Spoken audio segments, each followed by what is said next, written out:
Hello friends, आप सभी का स्वागत करता हूं हमारे यूट्यूब चैनल स्टडी फ्यूजन पर। और जैसा कि दोस्तों आप जानते ही होंगे, डीआरडीओ सेप्टेम का नोटिफिकेशन जारी हो चुका है एसटीएबी और टेक्नीशियन ए पोस्ट के लिए। इस नोटिफिकेशन के बारे में हमें कुछ बातें करनी थी, लेकिन व्यस्त रहने के कारण मैं इस पे वीडियो नहीं बना पाया था। तो जैसे ही मेरे को समय मिला है, मैं इसके बारे में अब वीडियो लेकर आ गया हूँ। तो इसमें दोस्तों जो भी डिटेल्स है नोटिफिकेशन की, वो आपके साथ आज शेयर करूंगा, और जो भी ज़रूरी बातें हैं उनको हम डिस्कस कर लेते हैं। तो दोस्तों एसटीएबी और टेक्नीशियन ए की जो पोस्ट है, लास्ट टाइम एसटीएबी की पोस्ट आई थी 2018 में और टेक्नीशियन ए के लिए आई थी 2019 में। तो उसके बाद अब ये 2022 में वैकेंसीज आई है, और यहाँ पर जो टोटल वैकेंसीज यहाँ पर दी गई है वो है 1901, जो कि दोनों एसटीएबी और टेक्नीशियन ए को कंबाइन करके हैं। तो ये जो वैकेंसी है दोस्तों, ये काफ़ी ज़्यादा वैकेंसी है। इतनी वैकेंसी शायद ही कभी डीआरडीओ ने कभी निकाली हो। तो यहाँ पर बहुत ही सुनहरा मौका है सभी एस्पिरेंट्स के लिए। तो यहाँ पे थोड़ा दोस्तों अब आगे देखते हैं। तो यहाँ पर जो क्रूशियल डेट ऑफ एलिजिबिलिटी दी गई है वो है दोस्तों 23 सितंबर। तो आपकी जो भी एजुकेशन है या एज लिमिट है, उसको कंसिडर करने के लिए जो क्रूशियल डेट है वो 23 सितंबर 2022 है।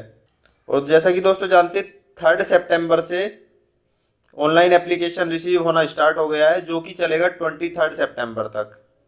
और टीयर 1 एग्जाम के लिए डेट वेबसाइट पर अनाउंस की जाएगी इन फ्यूचर।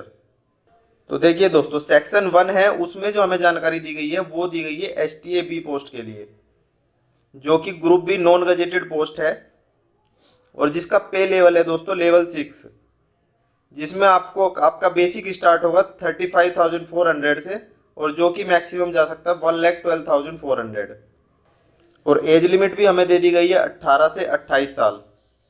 और आपकी रिस्पेक्टिव कैटेगरी के अनुसार आपको जो है एज में रिलैक्सेशन मिल जाएगा। और यहाँ पर दोस्तों 1.1.3 ये पॉइंट बहुत इंपॉर्टेंट है। यहाँ पर इसेंशियल क्वालिफिकेशन बताई गई है, और उसमें यहाँ पर जो एक और चीज़ बताई गई है, अगर आपने एमएससी, बीटेक, बीई या फिर पीएचडी की हुई है तो आप एसटीएबी पोस्ट के लिए अप्लाई नहीं कर सकते हैं, भले ही आपने डिप्लोमा भी किया हुआ हो। तो इनमें से कोई भी हायर डिग्री आपने ली हुई है तो आप इस पोस्ट के लिए एलिजिबल नहीं होंगे। और इस चीज़ में दोस्तों आईटीआई वाले बच्चे बहुत ही ज़्यादा कन्फ्यूजन में रहते हैं कि अगर उन्होंने आईटीआई के बाद डिप्लोमा या फिर बीएससी किया हुआ है तो क्या वो अप्लाई कर सकते हैं या नहीं। तो दोस्तों मैं क्लियर बता देना चाहता हूँ कि अगर आपने आईटीआई के साथ डिप्लोमा या फिर बीएससी की हुई है तो आप टेक्नीशियन ए की पोस्ट के लिए एलिजिबल हैं, और आपको एप्लीकेशन में एडिशनल क्वालिफिकेशन में उसको मेंशन भी करना है। तो उससे आपको डिपार्टमेंटल वैकेंसीज में इन फ्यूचर बेनिफिट मिल सकता है। तो आगे देखेंगे तो यहाँ पर एसटीएबी पोस्ट के लिए वेरियस जो जो सब्जेक्ट डिसिप्लिन दिए गए हैं उन सभी की जानकारी यहाँ पर दे दी गई है, और कैटेगरी वाइज यहाँ पर जितनी भी वैकेंसीज हैं वो दे दी गई है। और ये लास्ट में जो दोस्तों यहाँ पर दिए गए ये पोस्टिंग स्टेशन है। अगर आप सिलेक्ट हो जाते हैं तो आपसे पोस्टिंग के लिए प्रेफरेंस मांगा जाएगा, और उसके अकॉर्डिंग आपको विद इन द कंट्री कहीं भी पोस्टिंग मिल सकती है। तो आप देखेंगे तो agriculture, automobile engineering, botany, chemical engineering, chemistry, civil engineering, computer science, और वेरियस वैकेंसीज यहाँ पर दी गई हैं, और काफ़ी अच्छी वैकेंसीज यहाँ पर दी गई हैं। जैसे यहाँ पर आप देखेंगे इलेक्ट्रॉनिक्स एंड कम्युनिकेशन इंजीनियरिंग के लिए यहाँ पर 192 पोस्ट है, जो कि काफ़ी अच्छी पोस्ट है। उसके अलावा यहाँ पर मैकेनिकल इंजीनियरिंग के लिए देखेंगे तो यहाँ पर सबसे ज़्यादा वैकेंसी यहाँ पर दी गई हैं 294। और इसी प्रकार से सभी के लिए प्रीवियस सेप्टेम की जितनी भी रिक्रूटमेंट आई है उनसे अधिक ही वैकेंसी यहाँ पर दी गई हैं। और टोटल वैकेंसी यहाँ पर एसटीएबी के लिए 1075 है, जो कि बहुत ही शानदार है। अब इसके बाद दोस्तों आगे बढ़ेंगे तो यहाँ पर नेक्स्ट जो इन्फॉर्मेशन है वो है टेक्नीशियन ए की पोस्ट के लिए, जो कि दोस्तों आती है ग्रुप सी में नॉन गजेटेड, और जिसका पे लेवल होता है दोस्तों लेवल 2, जिसमें आपको स्टार्टिंग में 19,900 बेसिक मिल जाएगा, जो कि मैक्सिमम 63,200 तक जा सकता है। और यहाँ पे इसेंशियल क्वालिफिकेशन की बात करें तो यहाँ पे 10th प्लस आईटीआई या फिर आपने 10th प्लस में अप्रेंटिसशिप अगर की हुई है कहीं भी किसी भी कंपनी से तो आप इस पोस्ट के लिए एलिजिबल है। और यहाँ पर भी दोस्तों वेरियस पोस्ट के लिए यहाँ पर कैटेगरी वाइज वैकेंसीज यहाँ पर दे दी गई हैं। तो automobile, book binder, carpenter, CNC operator, COPA, draftsman, mechanical, DTP operator, electrician, electronics fitter, grinder machinist और इसी तरीके से यहाँ पर सभी ट्रेड्स की वैकेंसी यहाँ पर दे दी गई है। तो इसको आप ध्यान से देख लीजिएगा आपकी रिस्पेक्टिव ट्रेड में कितनी वैकेंसीज है। और यहाँ पर टोटल जो वैकेंसीज है दोस्तों वो है 826। तो यहाँ पर भी काफ़ी ज़्यादा वैकेंसी हमें दी गई है, तो काफ़ी अच्छा चांस है यहाँ पर इस बार सिलेक्शन का। यहाँ पे आप नीचे देखेंगे तो यहाँ पर पोस्टिंग कोड यहाँ पे दिखा दिया गया है, जो यहाँ पर हमें पोस्टिंग स्टेशन दिखाए गए हैं उन सभी को यहाँ पर दिखाया गया है। उसके बाद दोस्तों आगे बढ़ेंगे अगर, तो आपको क्या रिम्यूनरेशन और सर्विस कंडीशंस हैं वो यहाँ पर बता दी गई है। तो वही सब यहाँ पर बताया गया है कि आपको CSD कैंटीन फैसिलिटी यहाँ पर मिलने वाली है। साथ में जो भी आपका पेंशन कवर होगा वह NPS के अंडर होगा। और आपको children education allowance, transport allowance, leave travel concession, medical facility, ये सभी आपको यहाँ पर मिलने वाली है। उसके बाद एलिजिबिलिटी क्राइटेरिया बता दिया गया है, आपकी नेशनलिटी क्या होनी चाहिए, इसेंशियल क्वालिफिकेशन क्या है, और उसके बाद आप मेडिकली फिट है या नहीं है।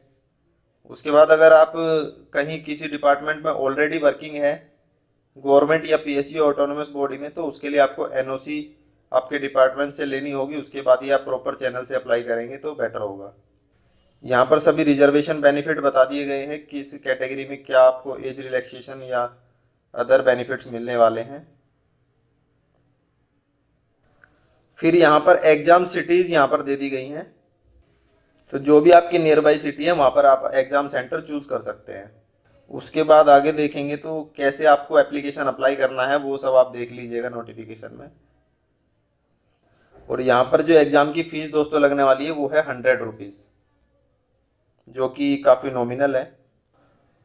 उसके बाद दोस्तों यहाँ पर जो एग्ज़ाम पैटर्न है उसको एक बार डिस्कस करेंगे। तो यहाँ पर साफ साफ बता दिया गया है, there will be no negative marking for wrong answer. तो यहाँ पर नेगेटिव मार्किंग नहीं रहने वाली है एग्जाम में। और यहाँ पर अगर देखेंगे दोस्तों तो STAB के लिए जो सिलेक्शन प्रोसेस होने वाला है वो 2 टीयर में होने वाला है, Tier 1 एंड Tier 2। Tier 1 जो होगा वो प्योरली नॉन टेक्निकल है, जिसमें आपको ये डिफरेंट सब्जेक्ट यहाँ पे दे दिए गए हैं, aptitude, reasoning, general awareness, English and general science. तो यहाँ पर नंबर ऑफ क्वेश्चन होने वाले 120 और मैक्सिमम मार्क्स होने वाले 120, जिसको करने के लिए आपको मिलेगा 90 मिनट्स। तो 1.5 घंटे में आपको 120 क्वेश्चन करने हैं। और उसके बाद जो दोस्तों Tier 1 क्वालिफाई करेगा उसको बुलाया जाएगा Tier 2 के लिए, जिसमें आपसे सिर्फ आपकी ट्रेड से रिलेटेड क्वेश्चंस पूछे जाएंगे। ये होगा दोस्तों 100 क्वेश्चन होंगे और आपको ये 90 मिनट्स में करने के लिए दिया जाएगा। और STAB पोस्ट के लिए दोस्तों एक चीज़ ध्यान रखेंगे कि जो सिलेक्शन होगा दोस्तों वो होगा हमारा प्योरली Tier 2 की कट ऑफ के ऊपर। जो फाइनल सिलेक्शन के लिए जो कट ऑफ बनेगी वो हमारी Tier 2 के अकॉर्डिंग बनेगी। तो Tier 2 में आप Tier 1 आप क्वालिफाई करने के बाद जो Tier 2 में मार्क्स ऑब्टेन करेंगे उसी से आपकी कट ऑफ बनने वाली है और उसी से सिलेक्शन होने वाला है। तो 1:8 के रेशो में यहाँ पर कैंडिडेट्स को बुलाया जाएगा। तो एक वैकेंसी है तो Tier 2 के लिए 8 बच्चों को वहाँ पर बुलाया जाएगा। अब देखते हैं आगे दोस्तों टेक्नीशियन ए के लिए यहाँ पर बताया गया है। तो फर्स्ट जो Tier 1 होने वाला है उसमें आपसे टेक्निकल प्लस नॉन टेक्निकल दोनों ही यहाँ पर पूछा जाएगा। तो जो नॉन टेक्निकल का सेक्शन है सब्जेक्ट यहाँ पर भी सेम रहेंगे और नॉन टेक्निकल जो होगा वो होगा दोस्तों 40 मार्क्स का। और अगर टेक्निकल की बात करें तो वो होगा हमारा 80 मार्क्स का। तो यहाँ पर भी 120 क्वेश्चन है और उसको करने के लिए हमें टाइम दिया गया है 90 मिनट्स। तो 90 मिनट्स में 120 क्वेश्चन करने हैं, जिसमें 40 नॉन टेक्निकल है और 80 टेक्निकल है। Tier 1 के बाद जो Tier 1 क्वालिफाई करेंगे उनको Tier 2 के लिए बुलाया जाएगा 1:8 के रेशियो में। और जो Tier 2 होगा दोस्तों वो होगा आपका ट्रेड टेस्ट या फिर स्किल टेस्ट, जिसमें आपकी पोस्ट के अकॉर्डिंग आपसे ट्रेड टेस्ट लिया जाएगा और जिसका टाइम 1 से 2 घंटे का हो सकता है, यहाँ पर बताया गया है। और यहाँ पर जो दोस्तों फाइनल कट ऑफ बनेगी वो आपकी बनेगी Tier 1 के अकॉर्डिंग। और जहाँ पे Tier 2 होगा ओनली क्वालिफाइंग इन नेचर। तो ये दोस्तों हो गया आपका एग्ज़ाम पैटर्न। उसके बाद कुछ एडिशनल यहाँ पर इंफॉर्मेशन दी गई है, वो सभी आप देख लीजिएगा, वो ज़्यादा मुझे नहीं लगता उतनी ज़रूरी है। तो दोस्तों एप्लीकेशन फिलिंग ऑलरेडी स्टार्ट हो चुकी है 3 तारीख से। तो अगर आपने अप्लाई नहीं किया है तो जल्दी से जल्दी आप अप्लाई कर दें और अपनी तैयारी स्टार्ट करें। और मैं भी ज़्यादा से ज़्यादा वीडियो अपलोड करने की कोशिश करूँगा हमारे चैनल स्टडी फ्यूजन पर। तो चैनल से आप जुड़े रहिएगा। अगर अभी तक हमारे चैनल को आपने सब्सक्राइब नहीं किया तो सब्सक्राइब कर लीजिएगा और बेल आइकन प्रेस कर लीजिएगा। जैसे ही कोई भी वीडियो अपलोड करता हूँ तो आपको उसका नोटिफिकेशन मिल जाएगा। तो जब तक एग्ज़ाम नहीं होता है तो उसके बारे में हम डिस्कस करते रहेंगे बीच बीच में। इस वीडियो को दोस्तों यहीं पर ख़त्म करेंगे और मैं उम्मीद करता हूँ जितने भी हमारे व्यूअर हैं वो बहुत ही अच्छे से तैयारी करेंगे और मैं चाहूँगा कि ज़्यादा से ज़्यादा हमारे व्यूअर्स का सिलेक्शन DRDO में हो जाए। तो सभी शुभकामनाओं के साथ इस वीडियो का यहीं पर अंत करता हूँ। All the best, thank you and take care.